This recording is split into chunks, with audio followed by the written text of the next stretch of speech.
Good afternoon and welcome to the Takeup. Today we have the Technique Toolkit, Digitizing for Mascot Logos and the Design Replay. Hey folks, glad to have you here and in for this pre-recorded episode of the Takeup, the last of the non-numbered episodes before we get back to business as usual. But as you guys know, right now I am very likely, if everything has gone well, in Orlando, Florida at Printing United in the apparel zone, checking out all of the sites, wearing the Embrilliance lanyard and talking all about embroidery with my embroidery friends. So hopefully some of you got to be there with me, but if you didn't, then today this broadcast, if you will, this premiere will give you something to see on our usual schedule, and we'll give you a little taste of some of the things we do in our Technique Toolkit sessions that we have at Impressions Expo, which, by the way, will be coming back up with a new topic and also with some new folks all together with a new team of people in January. So Impressions Expo in Long Beach, you'll be seeing Technique Toolkit again, but a different type of the Technique Toolkit, a different style. So in this episode, we're going to cover kind of the last section of what I usually do for my section of the Technique Toolkit. You guys know that it was all about mascots. And so this is kind of the follow-up for that. We're going to talk about mascot digitizing. So my section was called Building the Beast. And that for me was really about digitizing and also thinking about how we put together embroidery in such a way to make it look interesting, to give it depth, and to deal with some of the technical issues that are specific to different types of logos. So the section we're really going to cover the most is called Digitizing for Mascot Logos.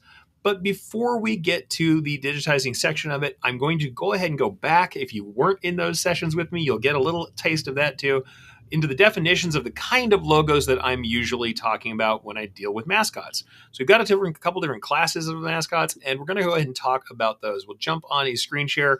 I'm going to show you some slides. We're going to discuss the different types of mascots there are, and then we'll back up, get to the digitizing section where I'm going to show you some more slides from my show. And then at the very end, we're going to be doing design replay, design analysis. I'm just going to talk over a couple designs, show you how they run, and explain some of the things that are in the deck about digitizing and the problems that are unique to these particular types of logos that I'm going to discuss. So without further ado, let's get into it, right? Let's get me out of the way here. But this is illustrative mascots. These are the two types that we have. And I'll go ahead and kind of back this up here. So we're dealing with illustrative mascots and graphical mascots, right? Those are the two types of mascot styles there are.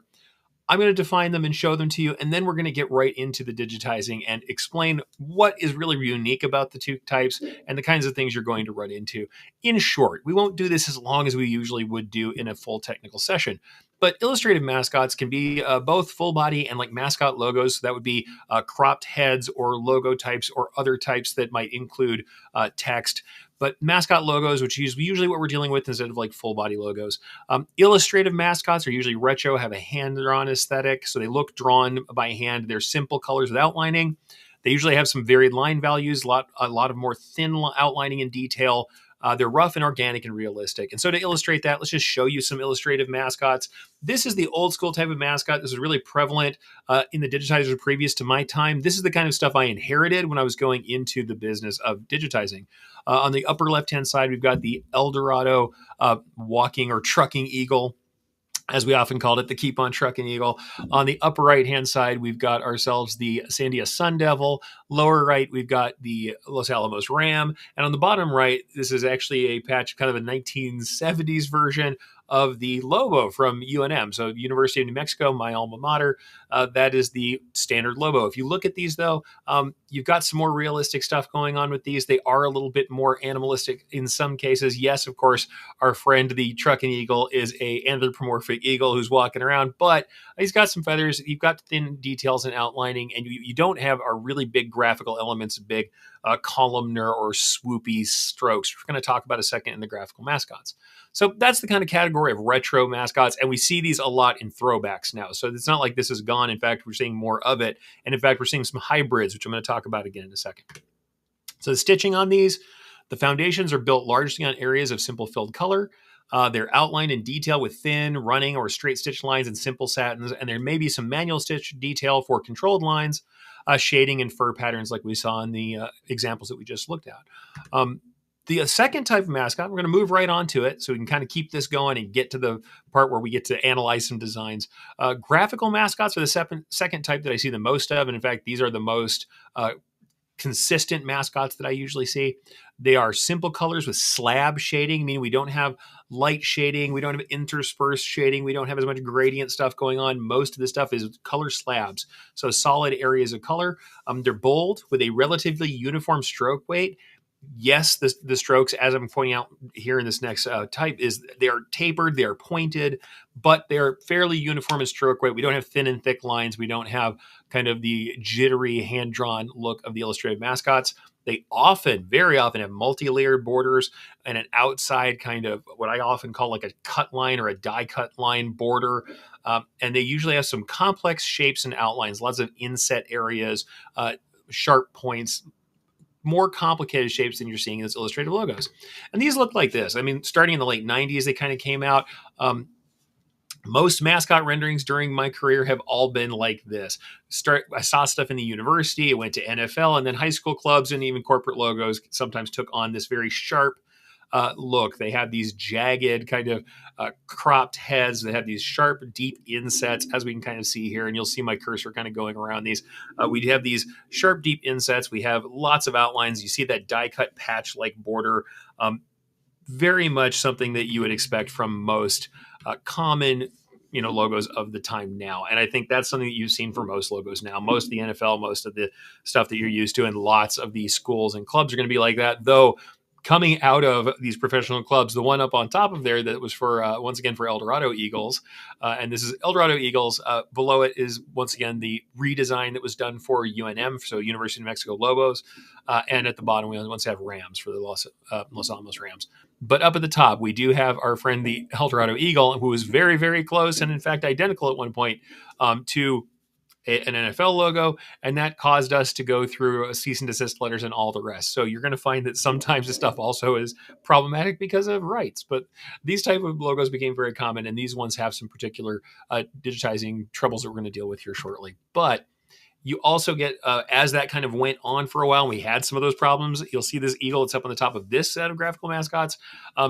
That's some of these 3/4 profiles seem to come in a little later. And certainly we designed some to get away from those legal problems, as well as people just kind of starting to do more of these 3/4 turned face logo types. So it wasn't just the profiles that we were seeing before. And then some of these front on patch like shield logos become more common, very much like we see here in the UNM Lobos logo. I've got a hockey variant of this that I'm going to show you in my deck here in a minute, or in my software possibly as we go through the analysis stuff. But this was also fairly common in this set of graphical mascots. So we can see where we're looking at. We have these overlap patterns, we have these sharp points, we have strokes that are there, we have big bold outlines, and we have double stacked outlines or sometimes triple stacked outlines with these die cut thick borders on the outer edge. Things to think about with the graphical mascots and their stitching: they largely have filled background areas. They are often fill stitch or some portion fill stitch. A lot of the details in the satin stitches at chest and hat logo sizes, less of the straight stitch or running stitch detail. Double satin revealed borders. We're going to talk about that here in a second. Clean, geometric, even curves, very vector style. This comes from a time when vector art is the primary mode that we're operating in. People are designing in vector from scratch. They are not starting from necessarily from a hand-drawn piece, or if they are, they're perfecting it in vector. And we have these pointed strokes and all these little narrow revealed gaps between these overlap satins. As you can see, all these little narrow gaps in the back of that eagle between the orange and the feathers, very much indicative of that kind of look. And then, of course, we have some hybrid mascots. A lot of these are updated versions of like the retro or illustrative mascots that start to take on some characteristics of the other categories. Up at the top, we've got the Albuquerque High School Bulldog, which I know this is a bulldog that is probably common to a lot of folks, but what you're going to see is there is some ragged looking detail around like the eyes. We do have some fine lines in the teeth, but you're going to see big filled areas. Certainly I've gotten to this one, so it's got nice carved fills. It's got some dimensional carving with the lip is in front of the jaw. The jaw's got a curve to it in the curved fill. The jowl has a curve going the opposite direction. And we're using some carving in the teeth. But you're also seeing those big, thick outlines and that die-cut outline border. Also, if we look over on the right-hand side of those two, we've got our friend Monty the Monarch from the Monsanto Monarchs. This lion guy here, very much in the illustrative style, but big, thick, double stacked borders, mostly satin stitch detail. And certainly I've gotten to this one again too with some depth and some carving to make that look nice. So that's the kind of thing we're dealing with here. And certainly you have some that are really on the line where these are somewhat modern. This one's a fairly modern profile look, but it's also kind of old school varsity, does have the big, thick outline, very similar. So the hybrid mascots can be kind of a bit of both of those setups. And it really can be interesting to see how those, play out, right? And certainly in stitching, we may make some choices to make these deeper. We can have some different tips to make these work out. But those are kind of the two types that we're really working with. Certainly, as we get into those mascots, we do want to see what kind of digitizing we can do for these and what the problems are. I'm going to briefly kind of go through these, but we have technical and aesthetic tips that are going to go into these. But ultimately, you can tell they are different. The illustrative mascots tend to have a lot of, like I said, fine lines, filled areas. They do have some carving detail, especially if I work on them, but they are not the big, bold, double outline pieces, and they don't have all that sharp pointed strokes. Whereas like the graphical stuff really does, but it has very clean lines. It is not very jagged, and it doesn't do a lot of straight stitch detail or running stitch detail. So they have some different things that we have to deal with them. So we'll get into digitizing for mascot logos. We will probably not go too hard at any of these topics because I really want to get into the design replay, but I do want to give you kind of a general overview of the problems you might have and the opportunities that are there. And we'll run through these also in the slide deck. We'll go pretty quickly through them because I do want to get to like I said, I think sometimes the design replay where it's just kind of free form, we get to watch these things run is going to be the most valuable for you out of some of these things we're going to talk about. But I do want to kind of cover the digitizing topics and get into this kind of technical versus aesthetic tips. So let's go ahead and go back into the slides for a minute. These are the technical and aesthetic tips. I mean, here we can see our friend, the walking eagle, fully in the illustrative category versus our friend, the profile here. And that's a graphical version, a modern, updated version of the Eldorado eagle with a profile that is wholly in that modern graphical category.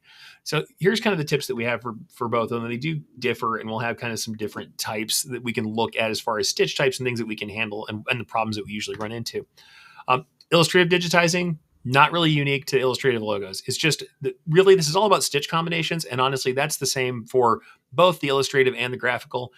All of this is, of course, basic to embroidery. Embroidery is embroidery. Digitizing is digitizing. It's the kind of interactions between stitch types and where they touch each other that really makes the difference for both technical and aesthetic choices that we make. But we do have some interesting things we can do, and there's a lot of opportunities to make revisions. I'll tell you this, because of all this really fine-lined outlining right on the raw edge onto the garment around different stitch types that are in different angles and directions, there's a lot that can go wrong as far as registration. So the technical problem they usually have, missed outline registration. That's all I have to say. Running stitch outlines have to hit just right to hit borders where they have to be, and it's all about controlling pulling push compensation. So we know all stitches distort. If you've been in any of my classes or been on this show for any period of time, you know all stitches are on detention. Any satin stitch column that's vertical will get narrower and taller from pull and push. We don't have to talk about that much. You've seen this before too. Pause and read it if you need to. If we are trying to hit that blue line at the bottom, push compensation means we have to stop short because as the column pushes down, we want to hit that baseline. Pull compensation means if we are along, our stitch angle is getting past that baseline, we need to swing wide because that's going to get narrower on the stitch angle, and we want to hit the baseline. And of course, anything that's rounded, optical balance needs to be a little bit taller and shorter. That's even in vector. So this we don't need to cover too much, just to understand pull and push are always in effect. If you want to make the red column you see here, you have to draw the blue column. What does that mean? We're always pulling along the stitch length. We're always pushing opposite the stitch length, especially as we build up to full density coverage. So that's all we need to know. Compensation is real. Instead of watching things go off track by drawing them perfect on screen, we want to draw them with compensation for what's about to happen under tension, what's about to happen as we stack up stitches, and pre-distort on screen so that we have a perfect outcome at the machine. We all know that. Shape distortion, the same thing, because those forces are always in play. If you draw a perfect circle, it's going to get narrower. It's going to grow taller. If you draw a perfect circle, you will get an oval. We have to draw an oval that is wider along the stitch angle, shorter along the angle of push, which is perpendicular to that angle, in order to make it turn out as a perfect circle. It is just the truth of embroidery. Yes, how much you stabilize and how what materials you use make a difference. Yes, how you hoop can make a difference, but these forces are always going on. So the biggest thing with illustrative logos is straight stitch borders. Stitch is going to push toward the open ends of columns. In this case, you can see on the fingers on this figure, this is one of the first figures I ever wore or won an award for. The Sundari Imports girl, her fingers are all in satin stitches and they push toward where the border is supposed to be. And I had to distort that a full 0.3 millimeters. So start back early, full 0.3 millimeters to get them there. Starts at about 0.17, generally with 40-weight thread with a normal kind of full coverage densities we'd be working at. But as you can see, there's a gap. I have to leave a gap because the satin stitches are always going to push toward the end. That's really all this means for push compensation. Leave a gap. Or if your outlines aren't hitting right where you want them, you can put the outlines out further than where you're going. Usually people's outlines are right on the drawn outlines on the art. And what you actually have to do is leave the gap in the elements that are beneath them in the fill or satin elements that are filled in before the outline hits. That's all it is. So we know this stuff. If something comes out 2 stitches, pull it back 2 stitches. If you are escaping by half a millimeter, pull it back by half a millimeter. That's all you need to know to compensate. Also, running stitch outlines, as you can see, same things happening in our friend, the Truck and Eagle. His knuckles have a 0.3 millimeter variance. So we had to leave a little bit of a gap. The other thing you might want to notice is that we have a little offset here. If we're looking at the way that I've drawn these lines, I actually don't use a double line when I draw. I just draw it once and then use a double stitch. I draw each outline twice so that I can manually offset some of these penetration points, and it makes for a rounder look around those knuckles. So the thing to understand is you got to swing back. You have to pull back a little bit on that satin stitch before it gets up to the end. And the same thing is true of a fill stitch in the angle of push. Same thing. Fill stitches also do it. In this case, these cherries are escaping top and bottom. You got to make them a little shorter, pull them back top and bottom in order to keep them from pushing out of the way. We've got a horizontal fill stitch. It's going to grow in the vertical angle. So it's always happening. Pull compensation is similar. You're always pulling in from the edges, even on the most stable material you've ever had. You just have to compensate it. If you're going into another object where both things are pulling, like a satin stitch border with a fill, and they're both pulling, and you're in the same angle of pull, they will pull apart from each other if you don't overlap enough. If they meet in the angle of pull, they'll pull apart. This is stuff you've heard from me before. But this is especially important with running stitch outlines. The thing you're going to notice that you should take a hint about when we're looking at these mascots that are illustrative like this is we can see up here that the fill area that has not been outlined yet, when we start to put the outline down, it's up on top of the fill a little bit. In this case, we're only doing about 0.2 mils. That's all the distortion I needed to account for. But if you're looking at this on screen, the outline should be a little bit up on top of that fill. Or if you want to think about it this way, you should color a little bit outside the lines because we're going to pull in the angle of pull, which is the angle of the stitch angle. And it's going to get a little shorter, a little narrower. Stitches are going to pull in. You need to be able to pull in a little bit as we're about to hit that outline for it to hit just right and for it to land on the edge. It should look like it's a little bit too far. If it doesn't, if it's perfect, if it just meets, you're going to have a gap. So like I always say, don't trust the screen. It is trying to hurt you. It doesn't like you. It wants you to fail. And it definitely wants your borders not to be where they're supposed to be. Perfection on screen is distortion on the machine. So that's the thing. That's what we're doing with the technical side of it. Aesthetics are thus. Let's go ahead and go through these quickly.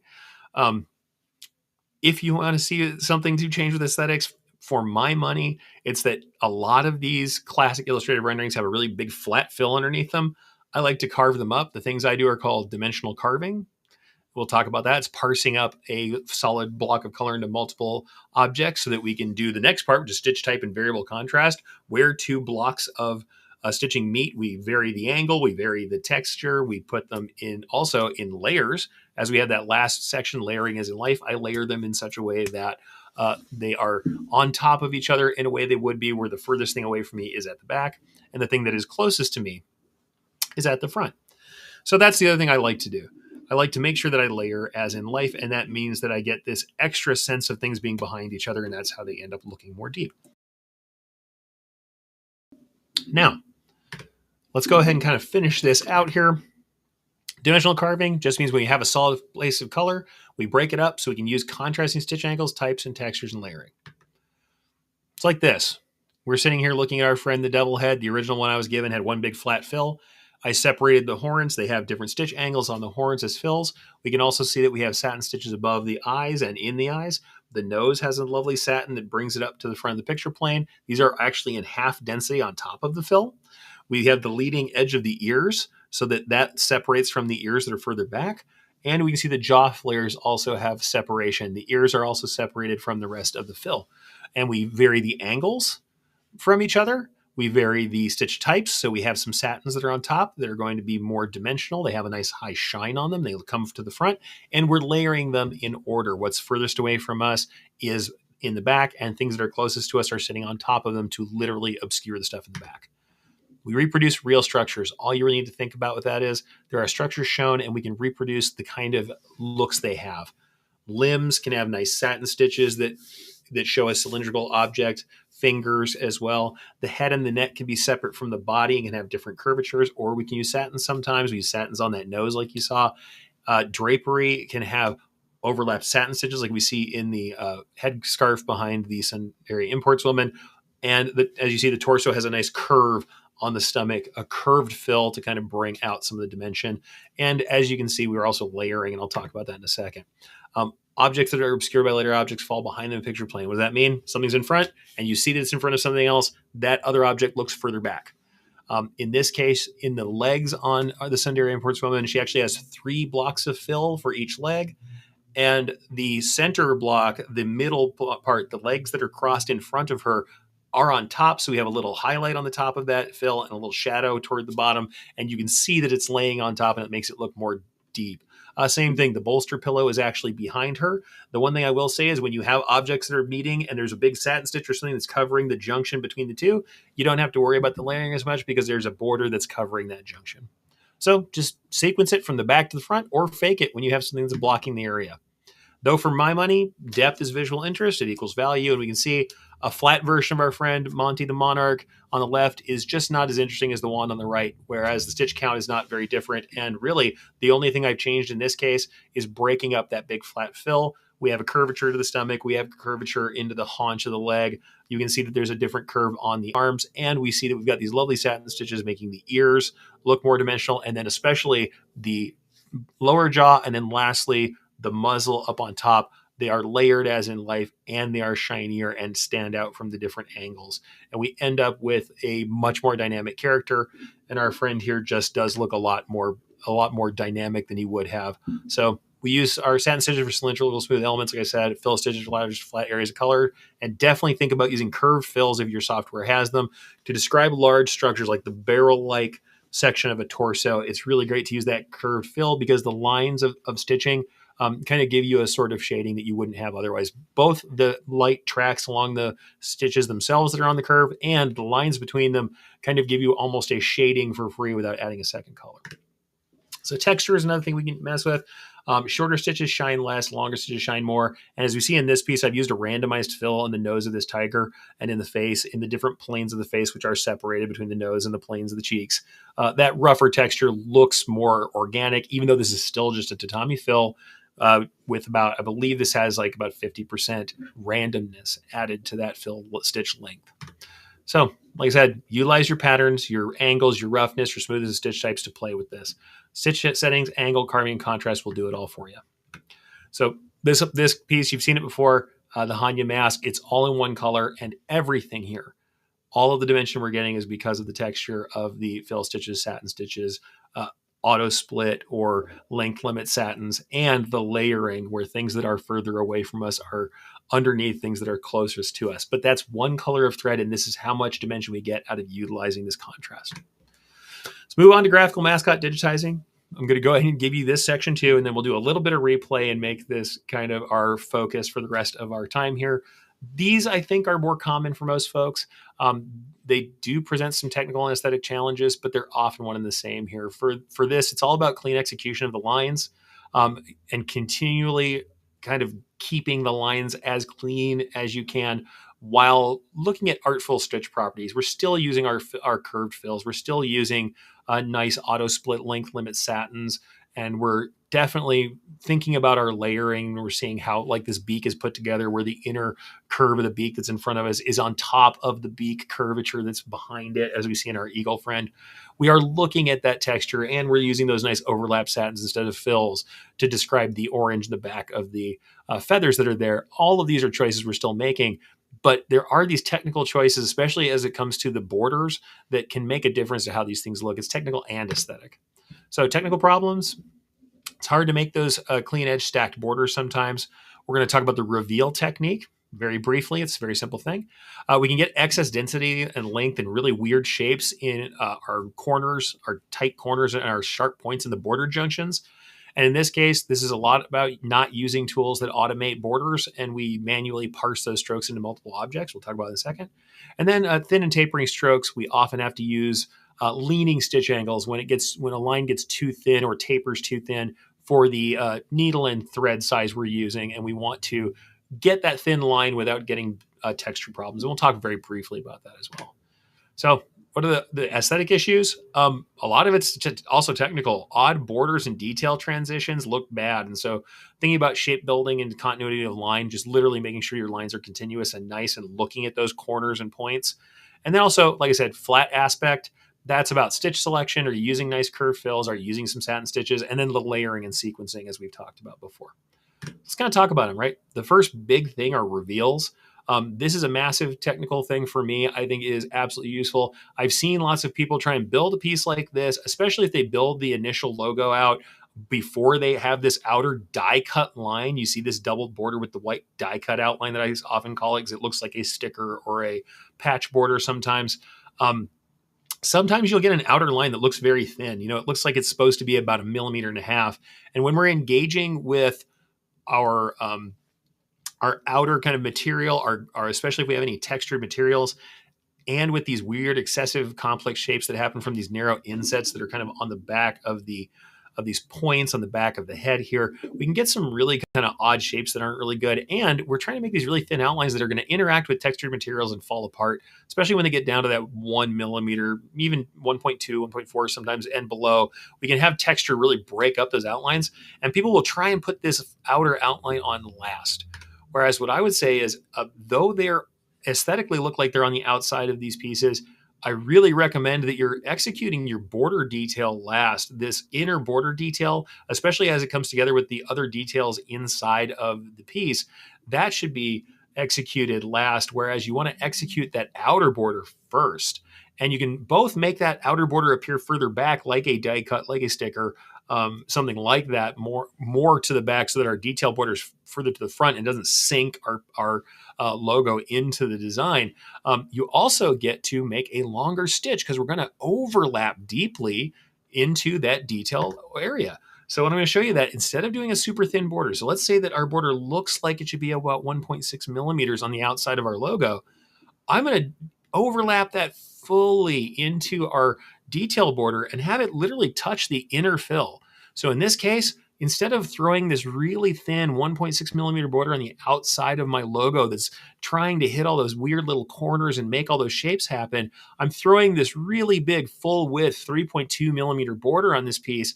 And then what I do is I go ahead and let that detail border overlap it, and the revealed area is the actual width that's going to show. I put it in really deeply, so I have this much longer stitch. It's more stable on the material. It can handle the texture better. Longer stitches are going to be stable and not want to shrink down. They have a little give for when the pull compensation hits, and it just looks better. And on top of it, I get to lay this detail outline, that black outline. We'll go and show that to you again.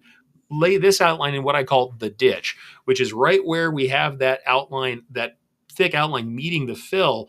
Where that outline meets the fill, there's this nice little spot where the outline just wants to lay into that ditch, and it will sit in there. Does it sink a little bit as the two outlines are in the same angle? Yeah, they sink together a little bit, but we throw it with a little bit extra pull compensation, and you can get this very nice clean look, this stacked outline, and we don't have that really thin wandering border. People sometimes will build it trying to build it out to the outside edge, where really it makes a lot more sense to build that border before that final outline.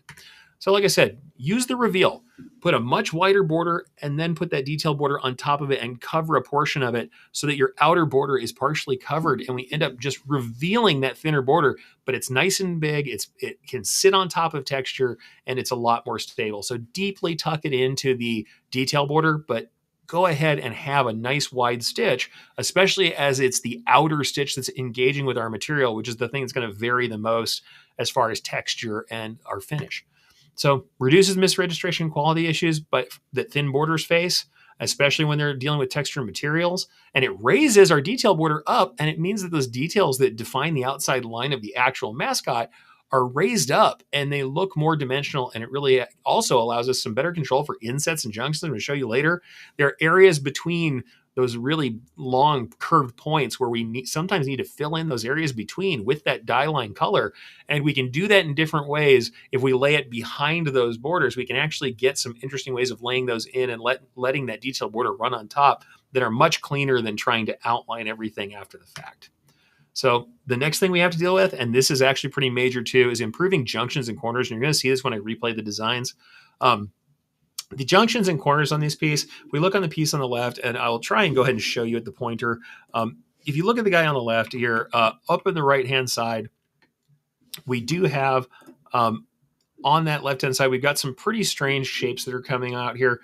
We've got some oddness that happens as far as these corners. You can see that these really long stitches are coming out here, and I'm going to show this to you in a better format in a moment. We see some strange long stitches up here at the top of this eagle too. We also see a weird turn inside of the beak where we're trying to kind of go back and forth in and out of this piece, and it looks like the front of the beak kind of goes behind the bottom of the beak, which is not great for our layering as in life. Whereas over on the right hand side, you can see that I've got some nice manually cut objects where I've got these points that come out to the end. We've got nice tapered points instead of these weird turning stitches get really long in the corners.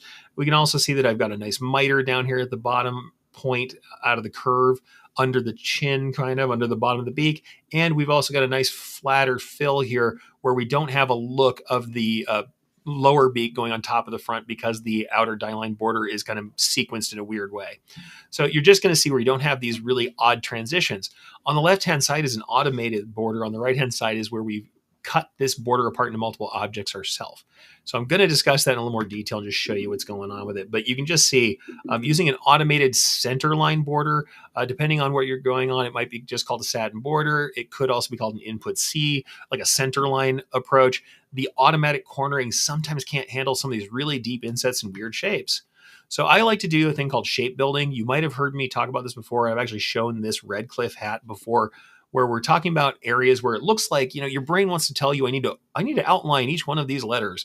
But when we get really close to the design, you can see that there really isn't space to outline each letter. What you end up doing is making these complex borders that are made of multiple shapes. And sometimes in the areas between objects as we're outlining, what we really are doing instead is filling in some of these spaces and breaking it up where we have these individual blocks that are kind of defining these areas. And inside of some of these voids or counters, we may do interesting things to fill and build texture, but they're not proper outlines and they're not automated. We sometimes have to break these shapes apart.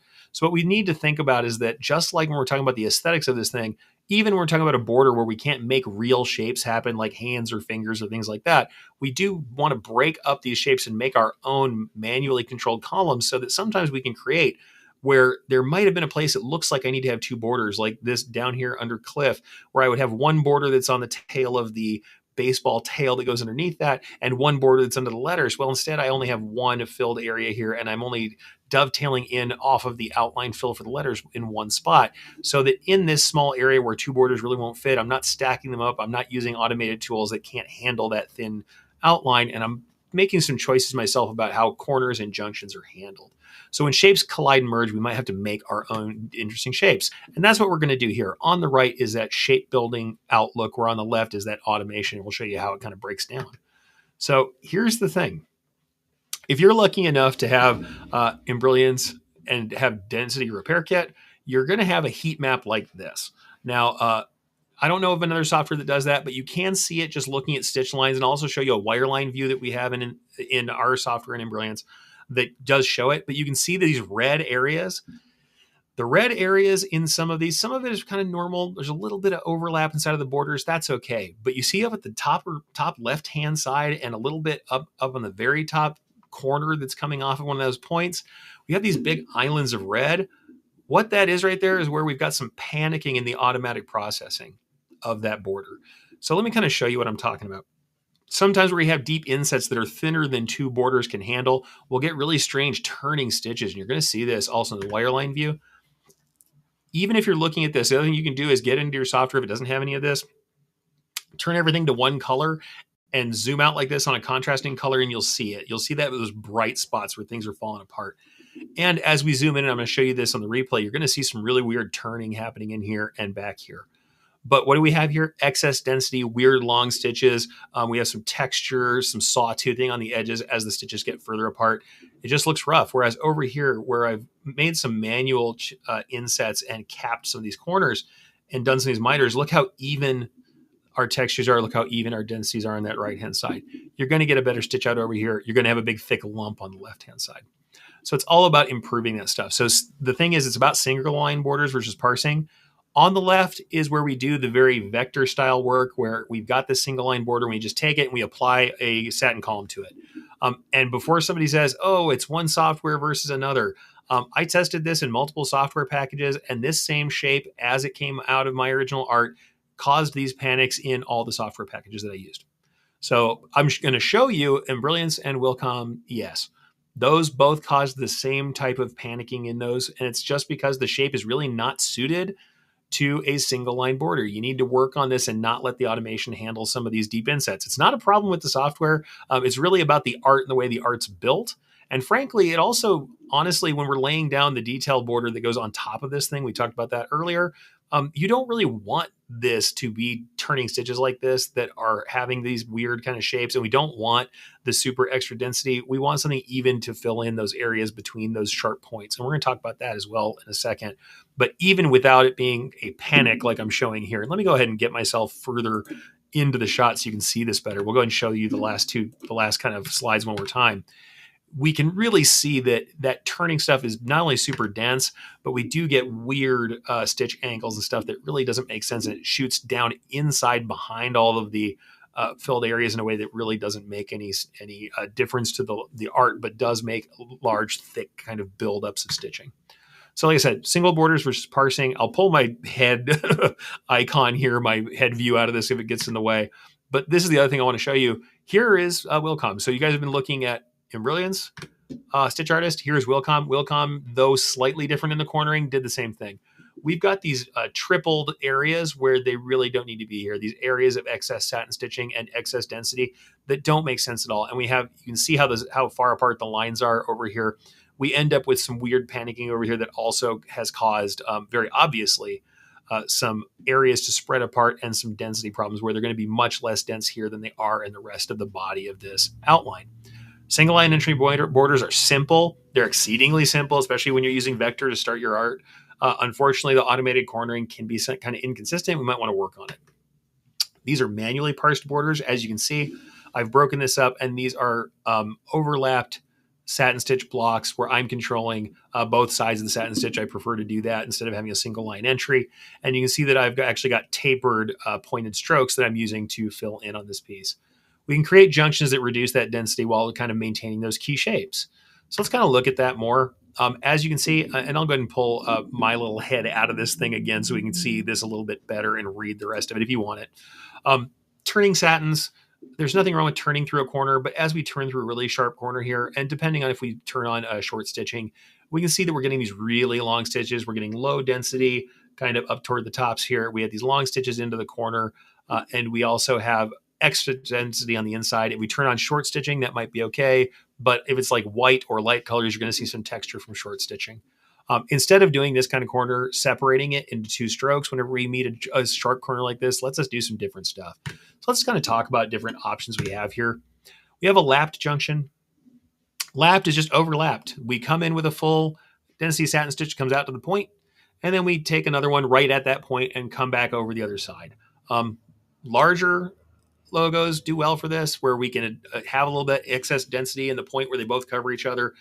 When it's not too dense, when it's on a large logo, it's usually fine. Really small logos, you may not want to do this, but it just gives you a continuous curve. Like on the bottom edge of this top stroke, you will actually have a continuous curve.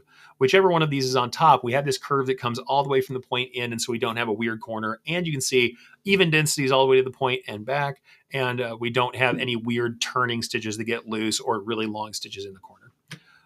We can also go from those to, from lap junctions, we usually go to cap junctions, especially for smaller. We actually have 3 objects here. Let's say we're coming from the bottom to the top in this case. We come up from the bottom with this satin stitch, and as we get to a point where this satin stitch would merge into the next one, instead of overlapping it, we cut the satin stitch off, and then we create this cap on the end that covers the entire area where both of them would be covered into the point. And then we travel back out of that with a new satin stitch on top that matches the bottom of the cap. This just means instead of having multiple satin stitches overlapping at the point, we make a cap that covers the end of both of those.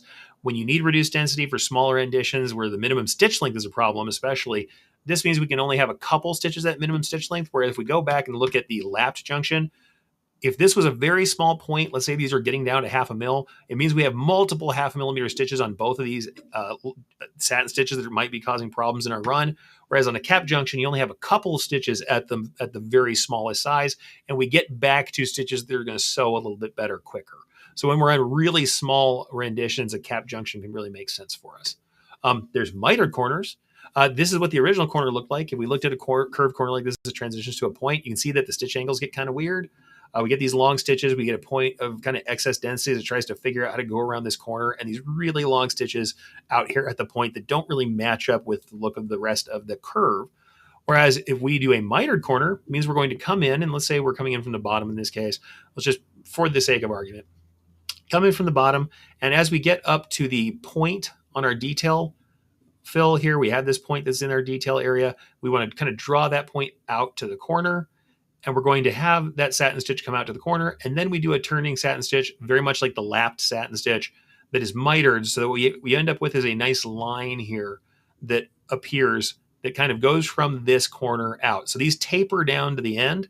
They do overlap, so we don't get any gaps, but then we have a nice kind of split between those 2 satin stitches that goes out and makes a lovely little visible seam, as we can see here, and allows, in fact, this one actually comes from the top and goes out from the bottom. So what we can see is the top satin comes down out to this point, and then we have this miter that kind of splits the difference. We can also see that we've tipped out, so we've tilted our satin stitch angle as we go out there. So as we tilt into that angle toward the end of the satin stitch, we end up where we get these longer stitches that hold up better than if we had done a really sharp point. So we tilt those in, we taper the strokes down, we get this nice cut line that carries out and gives a nice kind of detail with those multiple strokes together. The other thing we have to deal with are narrow insets. We can see inside of these 2 detailed strokes, these 2 points, we have this area where we have this super narrow little inset of color. If we use an automatic outline, which you're going to see as this comes up from the bottom into the top, this outline goes all the way to the point. It goes all the way inside that narrow inset and then comes back out again, full density on top of itself, and then comes back out covering the top part of this border. So we have an area of, especially where these other overlaps are, we've got like quadruple density coverage here. It gets really thick, and we don't need all this excess border. So we really should stop and break that up. Now, we could do that just using, you could stop your input C or whatever, your central columnar border here, a satin border, and stop it here and then come back out. That would help this look. Certainly I don't love, this is done with a rounded nib stroke. It's not really perfect for this look, but it's okay. But the thing is, instead of having those overlapped double borders that we would have from an automatic single entry line, we can break this apart and make that narrow inset an object. So if we look at this, that's what it looks like as this doubled piece. So it comes up with that automatic line from the bottom, goes all the way into the inset, and then back out of that narrow inset, covering everything twice, really going too far, putting too much density in here. And so instead, what we might want to do, we generate a nice central satin stitch. So in this case, I went ahead and pointed these so it looks a little bit more like the original art instead of using that nib that was on there. We have multiple satin stitch columns on this piece to create that satin stitch border stroke. So what we have is one satin stitch goes up to the bottom here. At the end, we've gone ahead on this size and used a lapped satin. So this is overlapped here. We come back out, and right at this point, where we're about to go into that narrow inset and we're going to have two lines that would fully overlap, we go ahead and walk to the end and then we make one big satin that covers that entire area between there. So in an area where we really don't have room for two satin stitches and we don't want to double up that coverage, we use one narrow inset covering. It's almost like a big giant cap, so that when the border detail comes along, it just covers on both sides. It goes deeply overlapped under both sides of this kind of narrow inset, but it's one density of satin stitch instead of having a double density in there. But we want to kind of preserve that line and that split where those come together. As we get to a point where these lines would want to start separating, we're about to get those two outlines back widthwise. We go ahead and start that new satin at the bottom, fill that in, and then we do a lapped corner on this particular size, and then we come back over on the top. Meaning that we end up with something that looks more like this. It still looks like it's overlapped. We still have the detail lines and the miters, but inside this area where the narrow inset is, now don't get me wrong, pull compensation, this is also going to open up more. Some people just say, why are we filling into that? Well, remember that these are all going to get narrower, so that spot's actually going to open up a little bit more in the black. The black will recede a little bit and we'll see more of that orange. But we're filling this whole area in here and letting that reveal as that opens up, that narrow inset opens up a little bit with pull distortion. We are allowing that to stay there, but as a single layer of satin stitch. So we only have like a doubled density in any area, not this quadrupled density that you would have had. We have this nice smooth inset. And in the case of the beak, we're doing something similar. We see in the original, we have this turning setup where in fact it was coming down from the top and then going back around and out the bottom. And that ends up where we end up looking like that lower part of the beak is on top of the upper part. And we get these really weird long stitches that generate because the border is too thick to generate two borders inside of this little curvature. So instead we can come down from the top, stop right where we get to this aperture of the beak, jump in here, do one nice long satin that covers the entire area, and then track back down and out of that space on a new satin stitch, and we get a nice balanced even fill in there. Now this one's a little long. You might choose to do something else or to miter this or find some way to do some sort of detail. But in the case of this piece, especially at a smaller left chest, or maybe you're doing it kind of small on a hat, maybe kind of dad hat scales, or maybe you're doing cheerleading and you're doing a smaller rendition. A lot of the cheerleaders wanted a smaller piece for some of the workout wear we had. Those are getting to the point where you really don't want a double border in here, and a nice clean single satin cap, if you will, for the inset can make for a much better look, or at least a more even look than kind of the multiple layers that are inside of the beak on the other side. Now, last but not least, there's also thin tapered strokes. I'm not going to get too far into this, but to say that when we're getting down to a size that really can't be fulfilled very easily with normal strokes at our needle size and our thickness, you can lean your stitches so that you don't have a ton of little tiny thin stitches. Without belaboring it, I'm just going to say this. The best way to handle this is to lean gradually into that point, not to just tip all your stuff all at one angle. And I'll kind of just show you really quickly what this is. Because when you tip it, you can reduce your edge density. As you can see here, it gets kind of broad sometimes at the top, depending on how your stitches generate. And you can get some more kind of sawtoothing or texture because they start to spread apart as those stitches lean away from each other, even though they're longer and will hold up better on texture. This is the thing to kind of look at to achieve that balance. If we look at this piece, the top line that has no leaning, that's where it's too thin. The smallest stitch on there is 0.5 millimeters. We actually have quite a few of those toward the end of that taper. Edge density is fine, 0.5 mils, but as we're looking at this thing, those are way too many little stitches. It's likely to have problems with those little stitches. You're going to have thread breaks, you're going to have texture issues, or it's going to sink into something. It's just too narrow. If we look at the second one, we lean really extremely. We just go straight into an angle right from the start to try and get those longer stitches. As we lean them, we end up with longer stitches in the satin stitch. Top edge density starts going really low in certain areas. It reduces all the way to 6.8 points or 0.68 mils. It's going to look rough. What I mean by top edge density is the spacing between the penetration points on the top edge, as we can see here into the tail. It'll look rougher. On the other side, we have the bottom edge density varies too. It really looks a little more rough. It gets sawtoothy. Where the balanced one, where we gradually lean out, what can we see? Our smallest stitch is 0.98 millimeters, about a mil. We can actually run that in 40 weight thread just fine, 7511 needle. And it's not a lot of stitches. We only have like 3 or 4 of those minimum size stitches, and then it starts to lean out and really look pretty decent. And as we go into this, we don't ever have a ton of really short stitches all at once. Top edge density stays about 5 points. It's a little light between those points, but it's not bad with all that stacked together. And the bottom edge density doesn't vary much at all from 0.4 to 5.2. So we also don't get super tight densities where we actually, if we go back to this one, you see we have some really tight density. The bottom edge of that extremely, and also some really tight densities in there that are like 0.2 mils, almost like foam.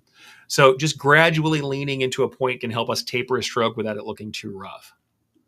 And that's the thing. Just lean gradually as a stroke becomes too thin to render in your chosen thread, and balance that stitch length with edge quality. So that's kind of the stuff that I had in my slide deck. I think I'm going to go ahead and bring us out and show you some of these designs really quickly.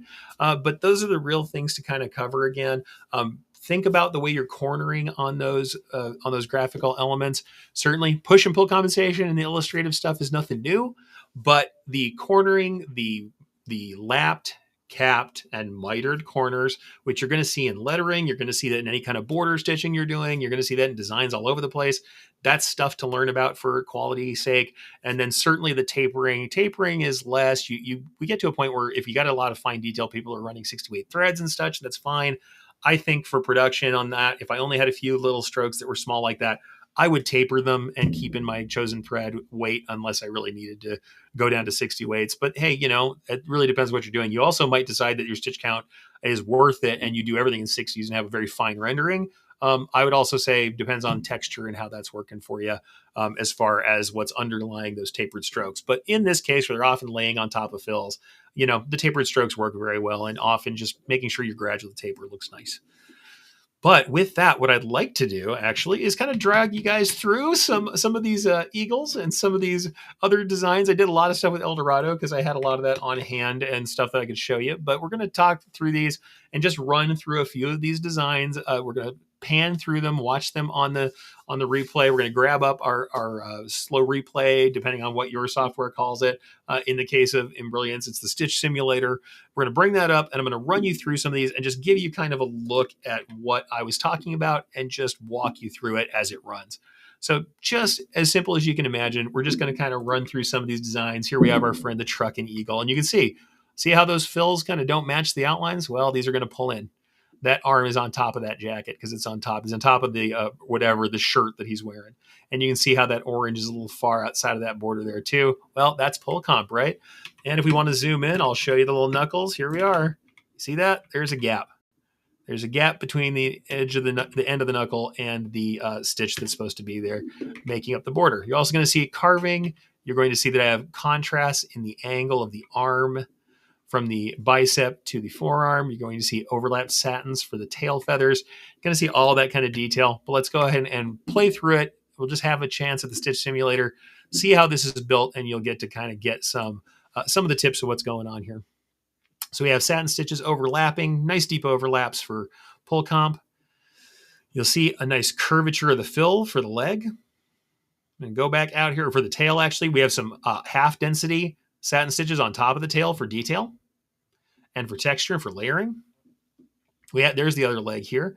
Also, we've got some half density satins on top of there for detail and texture of the feathers on top of a curved fill for the leg. We have the hand that goes in behind the shirt, and we can see overlap satins being used for the fingers. So the thumb, then the forefinger. Why? Because that forefinger is on top. Run those together. Then we have our shirt, have a little gap that we left open for the arm. Then we have the feathers that are underneath the arm. They kind of come off of the arm. We have the head with a nice curved fill here. You see that curved fill going into the shoulder. Why is the head running first? Because the shoulder is in front of the head, and you see it's overlapping right there. Curved fill for the bicep, and then we transition to another curved fill going a different direction for the forearm into overlap satins for the knuckles. Then we have our beak, and we can see that the lower portion of the beak runs before the top portion of the beak, right? And then overlap satins for the feet and outlines all over the place. Let's run that back one more time in True View, if you want to call it that, or in 3D View, depending on what software you're using. We call it 3D View, but other softwares like Wilcom call it True View. But satins, curved fills, overlapping half-dense satins, curved fill in the chest, satins in the feathers, head, curved fill in the arm, contrasting curved fill, forearm, knuckles, beak, letter for color, for color grouping, overlapped satins with our closest part of the foot to us being on top of the part that's further away. And then we have outlining, all compensated. All right. Here we have the original Eldorado Eagle with the problems that we talked about. So let's look at this again. Here is our heat map. You can see that with the issues that it comes with. There again is our wire line. What I'm going to show you really quickly, we're going to zoom back in on that. So heat map is kind of chunky. It is pixelated, but the wire line will show you those really crazy lines that we have here. You can see those outlines. And in fact, let's go back to the stitches instead. Let's go off of the wire line, look at the stitches. And if we look in here on the white, you can see these crazy panic stitches that are being generated here. It's trying to turn into these corners in a way that doesn't make sense on that line. So let's go ahead and look at it entirely and let's run it back. This is the original before the changes. So I'll show this to you first briefly, and we're just going to run through it. Curved fill. So it's done nicely there, but as we get to these corners, you're going to see the final outer outline. There's that weird panic right there. See that spin that it does? It's trying to handle that thin inset and turn. And that spin there is not great. We don't want that. And we have this other very weird spin up at the top where it tries to get back into that inset. So that's how that looks. We also have those really long stitches right here as it goes around that curve. And then this weird kind of overlap that happens into the beak. So that's all we really need to look at for that. The rest of this is pretty similar on the other rendition, but just remember how it was spinning and acting back there. And we're going to look at this recreated version with the improved junction styles, and then watch the junction styles on this piece instead. Yes, we have the nice curve fill. We have the inner satin that describes the white that's further inside of the borders. And then here's the outer border. What do we have? One small piece that is the top of the nose here. It's behind the piece for the beak that's on top. There is our inset fill. We now have our mitered corner down there at the bottom. So we have that nice split and that nice line. We go up to this piece, and now we have a nice lapped corner there. So we go over here, we go right up to a lapped kind of miter. We do a little lapped corner there too, and then we overlap with a nice miter on the top of the outline here. And the thing to really see about that, we go back to our 3D views and our heat maps. No huge red. It's a little red in here where you have multiple layers, but nothing crazy. We look at our wire line, very even, very balanced. Does not have problems. And when we look at our full piece, back in our color, back in 3D, very decent, attractive, doesn't look bad, doesn't have any things that are going to run badly for us. So let's go ahead. We've already looked at all the stuff that's happening in the white. Go ahead and look at the orange. We now see layering as in life. The underside of the beak is below. The lower part of the beak goes in front of, goes in front of kind of what's behind it. Then we have the feathers, which really the feathers in the E, nothing very major about those. We have a nice bordered fill for these because it's meant to be a large block that looks like an E as well as the feather shading. But then we'll see that areas are filled in with borders on top of them to make nice lines. Same thing here. I've actually got miters. We stop here and break this piece up, and we have a nice miter there. We have nice mitered corners going up into this piece. And then you're also going to see that the beak border runs last, and the inside of the mouth runs continuous with the upper beak so that it looks like the upper beak is in front. That's that layering as in life again. And you also see a couple little tapered strokes here as we turn into that corner. Let's look at a couple other ones. We have a nice illustrative logo for Eagle Hockey. Not much to see here. Just remember all that compensation stuff we talked about earlier. Curve fills, overlap satins for the arm. Got a nice length limit satin for that arm there. And this one. Curvature in the fill of the body and the neck. Got even in the knuckles in the white here and the tapes. We usually have, same overlap satins to make some texture. Curvature, satins in the feathers in the face, curvature in the fill on the back of the head. And the stripes and things are pretty normal satins and overlaps. But layering as in life, normal outlines and compensation. Let's go into the cheerleading eagle. It's a different style, but very similar. And we can see kind of, once again, the die line borders and reveals. Curvature in the fill. A nice outer die line border. Overlap satins to create the kind of background feathers. We once again have that inner beak running before the outer beak. Eyes, detail area. And as you can see, the back feathers are under the feathers that run forward. And you have continuous lines, continuous edges that describe each one of these clusters of feathers. Makes for nice lines. Think about what should be in front and what should be behind. Also, you can see that the satin stitch for this piece that's fully behind this other one, it runs first before you run the rest of the satin border. Once again, inner part of the border, continuous line on the upper part of the beak, so it doesn't look like this underside of the beak. The back area is in front of the upper side of the beak. What should be behind, what should be in front. Here are some that are not my favorite. The Lobo Shield I found, I don't love this rendition, but we're going to go ahead and run through it anyway. The text rendition up here is dicey at best. Having a multifaceted, angled, kind of beveled text border, not the best on this piece. But we can still see some interesting stuff, as well as kind of some reveals and some overlapping and mitering that's happening in the Lobo logo. So let's go ahead and just kind of throw it up there, and we'll just run through it. We have our hockey sticks running first. We do have just a regular fill for the background of this piece because it's not part of the actual logo bit. We do think about the layering, what runs first, what runs last. Also, revealed outer border is present. Do you see our border for our, once again, we're running the outer border before the inner border for our shield portion. And we can see our overlapped satins. And we do see that we're actually running the nose on top of the ears in this case because we want the forehead to be kind of forward and the nose. Also, you can see how the overlap satins in the cheek fur build up from the back to the front. Or we have satin teeth that look nice. Satin jaw separated out. And all these little overlap satins make for more texture. In this case, we're running our text, then our light details with overlap satins and nice reveals. And then our white to do the inner border. And then we're going to go ahead and do all of the other border work on the letters. We did that last to keep our registration better. Same kind of thing. I will say that the thing that's problematic on the Lobo's logo is always the registration on that small text with those bevels. This is a very small version, teeny tiny version of the redesigned profile head. Just going to run through it fast. A little different because most of it's satin stitch because of how small it is. We do have a fill on the background, but all the details in little bitty satins. We do have our inner border on this one, or our outer border on this one, and we do have a lot more of straight stitch detail and defining the teeth. The other thing to see is that we actually use satins to define the inside of the mouth on top of the teeth. We cheated the layering on this one because of how small it is, and we're trying to run these things together and get it to register nicely. And we're jumping into and out of the borders, but we are still looking to keep the overlapping of these little satin pieces making sense instead of turning. And we've got some outline detail in the eye. Also, the ears are behind the main border up here. Continuity of line, it makes a difference for those details looking nice and looking layered as we want them to. We'll run through our Monzano Monarch here really quickly. In this case, we can see we have our whole border first.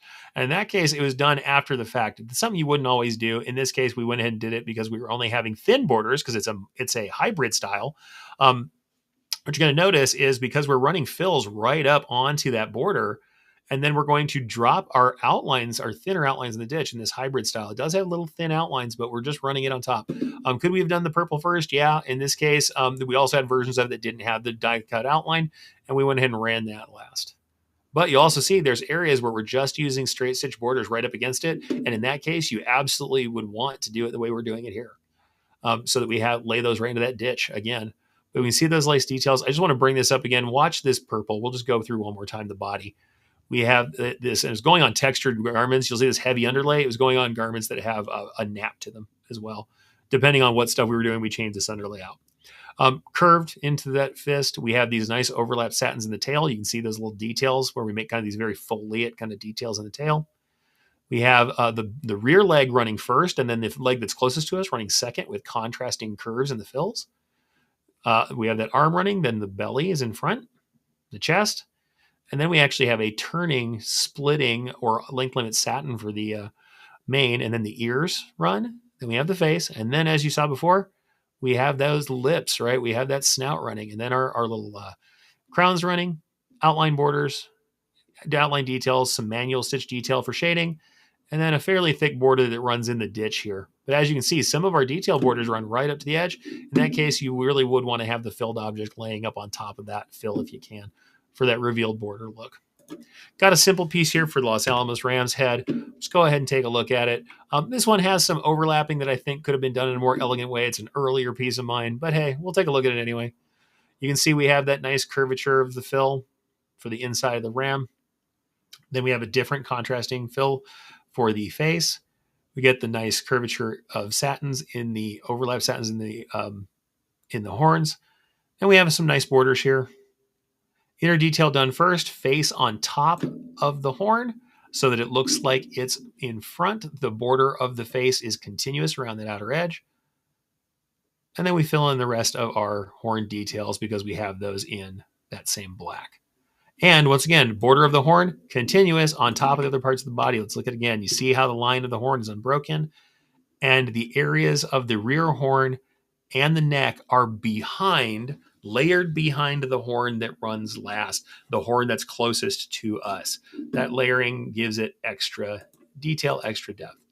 Last two, let's go through this. We've got our friend, the Sandia Sun Devil, and I think in white you might not see him so well, but hopefully we'll see a little bit of how this plays out. I may have to change that color for you to see that better, but we still can do this. Let's go ahead and play it back one more time. We can see the horns done separately in different curvatures. We see the mid face there. We have the eyes that run first and they're satins. We have the outer ear and then the ear edge that's closest to us in satin. We also can see we did the nose satin on top. We have the eye detail in satins and the eyebrows. Then we go up to the top of the head. And then as you can see, we're running all of our detail stitches around that and our hair on top last. This is another old school piece. Could have done some better work on it. I think it's a little harder to see that the kind of texture of the nose here, unfortunately. Let me see if I can grab another color for you. Let's just put this in gold or something and see if that gold is a little easier to read on screen, I think. We'll do something like that, or we'll grab like a tan color, maybe a little better, or a gold color, something like that. It's a little harder to read on screen. It doesn't matter. We'll grab something else and see if we can get a little bit of shine off of it than that white. There we go. Maybe a big baby chick or lemon. Let's try that. We can kind of see a little bit more of it here, but you can see how we have a little bit more highlight and shine on the color here than we did on the previous one. We'll run that back again into 3D, and you'll see texture on the horns separate. We have our eyes there. We have the fill stitch there. We have the jaw flares coming in the satins, and the nose is in the satin. And there's the eyes. Now you can really see it in that central color. Now that we're here, you see how those satin stitches, the lower density satin stitches on top of the face, allow us to have some texture and some detail that builds up. And that shine is really visible in the final piece as we get that outlining done. Harder to see in the white sometimes. So those are really the examples I wanted to show you previously. I think we'll go ahead and leave it at that. I have another little goofy one that I had here, but it's really not germane to it. I think we've kind of shown you all the different versions of this thing, and it's a worthwhile example to see what's up there. Like I said, we're really dealing with a couple different styles. We've got those illustrative mascots. We've got the graphical mascots. And a lot of this stuff, if I'm honest with you, these are just digitizing things I teach all the time. Dimensional carving, that's something I teach all the time. It's not different whatsoever.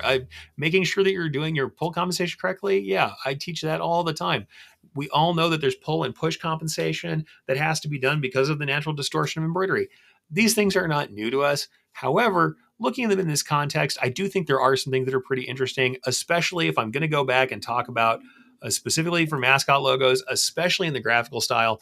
We know that there's definitely some details dealing with the sharp insets, those corners, those sharp points where we want to make our own miters, our own caps, our own lapped corners to get around the problems that we might have from using auto bordering. I think the real watchword here is to look at your design running, do the pre-flight. Even if you're not, before we get to the point of running it on the machine and looking at it, which you should be doing, when we're looking at the final stitch count and the final stitch out, we should be looking for those areas where especially our automated tools might be letting us down, at least in the fact that though they're doing the job they're intended to do, we might have shapes that just aren't ideally suited to them. And we might want to make our own choices about how they run. So I think looking at the cornering, looking at the deep insets, looking at the shapes are important. And certainly all the other stuff I've talked about before is still important stuff to look at. The aesthetics, dealing with compensation, that's all the time. I think when we're looking especially at the graphical logos, though, some of that cornering really does escape people. And the reveal technique, running outer borders and then running detail border on top of it to reveal the amount we want instead of trying to do thin borders, is something that changes the world for some folks. I know a lot of you are probably already thinking that. Heck, because a lot of the colors match in a certain way, you're probably doing it already just because you want to keep your color breaks running and not have a ton of extra color changes. But especially for folks who are coming from the vector side of things, the way your vector is drawn can make a big difference as to how you decide to do these things. And it can draw you into these traps of saying, hey, I wanted to use the outline that's there. I've got a single outline. Let me just apply a border to it. And in the case of a lot of these pieces, it really does make much more sense, both technically and aesthetically, to remember that as embroiderers, our output is the embroidery, not the file. And very, very frequently, a contiguous area of color, meaning any solid area of color, including a border, including whatever, it doesn't have to be and often shouldn't be one embroidery object. Usually we are going to make up an embroidery or a color area in a piece of art from multiple embroidery objects. But when we do, it also unlocks the aesthetic possibilities of contrasting your stitch types, contrasting your settings, and contrasting your angles in items that are close together. They're showing adjacent to each other. And that gives us that extra depth, the play of light over the stitches, and makes our stuff really sublime. So with that, folks, I think this is done. I think that was a great follow-up to the Technique Toolkit. If you didn't get to see the show, you got a lot of my session today. Like really, that was a lot of the session that I taught today. Really, it's a lot of what I taught. You didn't, unfortunately, get all of the lovely stuff from Joe Kramer. You didn't get the stuff from Justin Armenta at the beginning of the year, and you didn't get the stuff from Texas that Katie Woodman did. But you did get a lot of the digitizing stuff I was teaching. And will you see more of this that's similar? Of course. One of the things I sometimes worry about is making sure that each one of these topics is brand new and brings you new information. But what I'm going to be honest about is lots of the stuff we do in embroidery, though it is interesting and wonderful to do these new techniques and textures and all of that stuff, though that does come up, and we do have elements of each of these things that are new and exciting, or maybe we use new materials. These things come up over time. But the fundamentals of what makes embroidery attractive and run well are similar. And so will you see this again in another class, some of this stuff? Yes, I will never stop teaching pull and push compensation because it is probably the primary problem anyone has in learning how to transition art into embroidery or just to control embroidery in general. Will you see me talk about corner styles, junctions, and intersections of different objects? Absolutely. The relationship between different objects and stitch types as they touch on screen, as they touch in the actual thread, and as stitches run together and through the fabric, that interaction between materials and stitch types and the way that we design things is at the core of all embroidery style. So you will see more of that again. But I will say that has been very interesting teaching toolkit so far. And in the new stuff we're going to do about corporate logos, we're going to get to at each of these stages with each of these different styles and subject matters, we get to handle things that are uniquely either problematic or great opportunities in each one of these places. And like I said, for mascots, I would say in the illustrative style, it is about breaking up those solid fills and really getting to the realism of the piece, knowing that you can break things up and use stitch types to import something or kind of imply something about the textures that are there on the real thing if it were real in life, like using nice smooth satins and overlaps to make those feathers, like using rough textures when something should be rough or organic and doing randomized stitches, like adding in textural elements and layers. And though we can do some of that for the graphic style, it's less realistic. That one's all about doing very clean outlines, very clean layering that does make sense for the object, but making sure that we can use the way we layer things, the way we put things together, the way we handle corners to get that cleanliness and continuity of line that makes those super vector-based graphic styles, those solid slab color styles that have these clean curves, look their best. All right, folks, with that, I think there is really nothing more I need to do for you this week. I can't wait to actually talk to you again next week. And I thank you for being here for this new recorded format. Will we do some more highly produced stuff that isn't like the live? Absolutely, I will. We're going to have some of that coming up. Are we going to have some guests coming up? Yes, we'll have some guests, old and new, coming up. And this is a new season of the Takeup coming up soon. But for this week, what I would love for you to do is go look at some mascot stuff that you've done before. Have a look at what you've done. Go through the pieces, see where any of this is applicable, and think about how it refers to other kinds of embroidery you're already doing. If you're not doing mascot work, where does this crop up in the things that you do? And if nothing else, go out there, take some time, work on some stuff, see how it turns out. And I'm going to show you one last little slide that I think is worthwhile out of my Technique Toolkit piece for this year. And that's this. I want you to be kind to yourself. Though I showed you all these things you can do for the logos, this is what's out in the stores right now. If you go to Albuquerque, New Mexico, and go to some of the stores right now with the big stacks full of Lobo hats, this is the level it's being sold. We aren't even really using the full range of colors on some of these, and this is the rendition of the shield style logo. This is the rendition of the profile style logo. They look pretty choppy. They look pretty rough. It's not the end of the world. Be kind to yourself. The stuff that is out there in the shops, yes, sometimes it's much nicer. Often it looks better than this. But people are buying these because they connect with them and they love them. I know that you're already trying hard. And if you're watching this and you got through this entire session, you're doing better work probably than is out there for a lot of the mass-produced stuff. Your custom work is important. It's worthwhile. And be kind to yourself along the way as you try. Go stitch some stuff. And I can't wait to see you guys again next week.